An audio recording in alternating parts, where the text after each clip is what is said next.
This is just a quick video because this guy is probably going on everyone's favorite auction site soon, so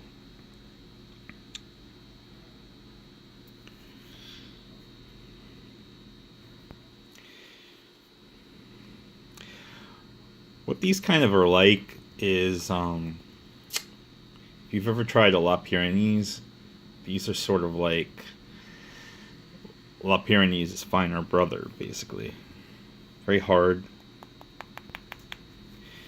They glitter.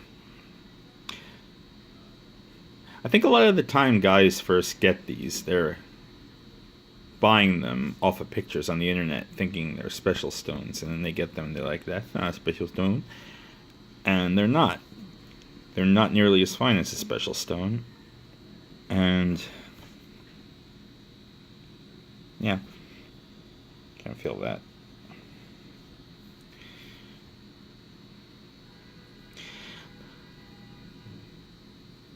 These kind of behave pretty much based on how you lap them. If you lap these coarsely, they're like maybe 2K.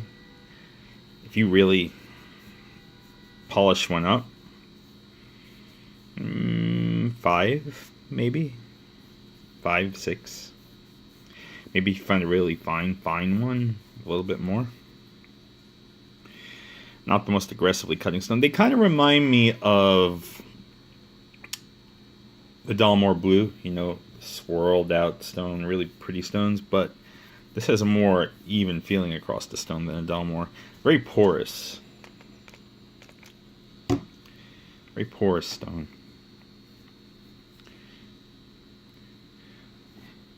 You can throw water on the surface of one of these and it'll go in, and then you'll have to refresh it fairly regularly. So usually I don't just put straight water on something like this. Very porous.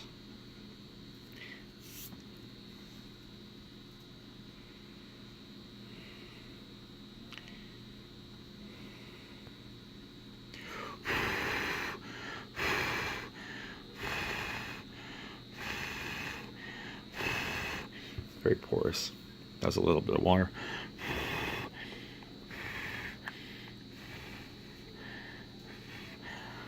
Personally, what I do is I bulk up the water with some dish soap. You could use glycerin.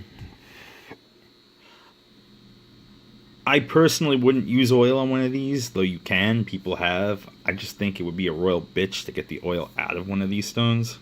If you wanted to just start over with a clean stone. Because they really like to drink. So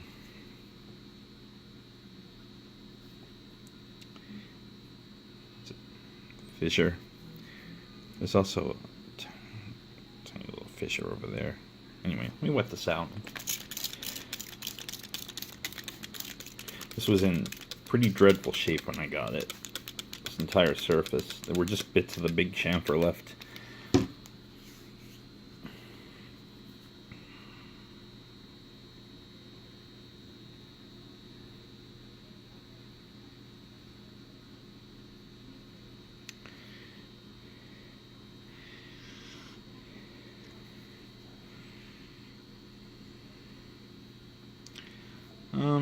Anyway,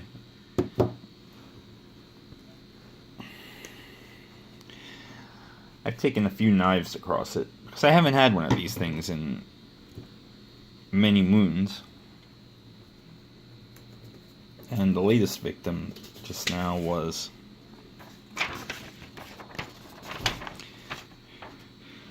a really cheap dollar store knife. Which, believe it or not, I completely misuse. You shouldn't be using cheap knives anyway like this, but what I use this for is when I use my bread machine, I use this to slice super thin slices of bread because it's a horribly made knife. But it does take an edge, even if it doesn't hold it for super long. Anyway, off the stone. Yeah, sharp. Sharp. Sharp, sharp, sharp. See.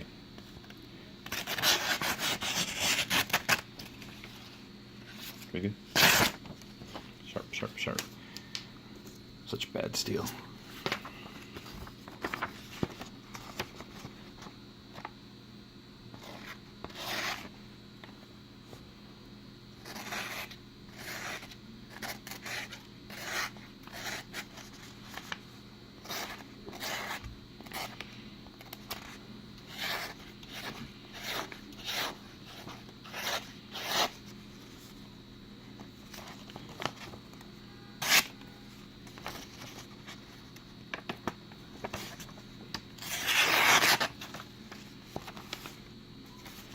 bit wet in spots.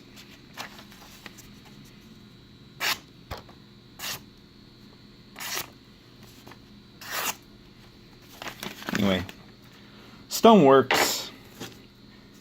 Not my favorite. It's a bit too porous. It annoys me in that regard. If I wanted to use a porous stone, I'd rather use a Washita because it has more cutting power.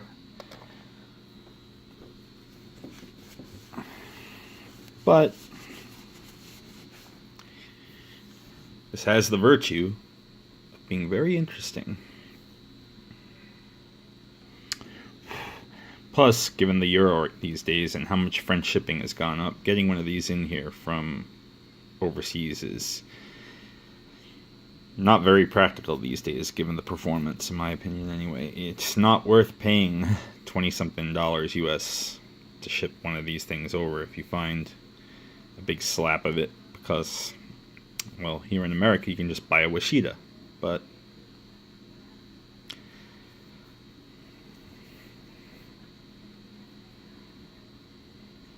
yeah, it does work.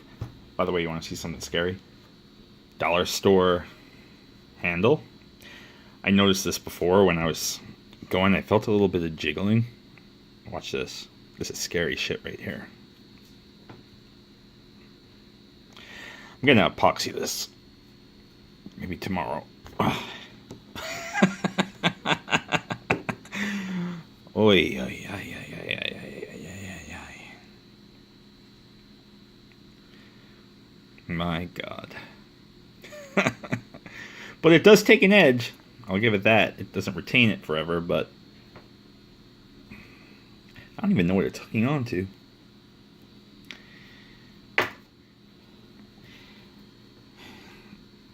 Anyway, keep your eye out if you want something interesting.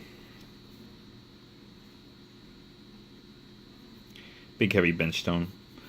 Be a little bit wobbly underneath, so put like a ball of paper tissue underneath it, or a excuse me, dishcloth, just so it sort of stays more stable. Unless you use it in the hand, it's small enough to use in hand, even though it's a bench stone. It's a little heavy though, but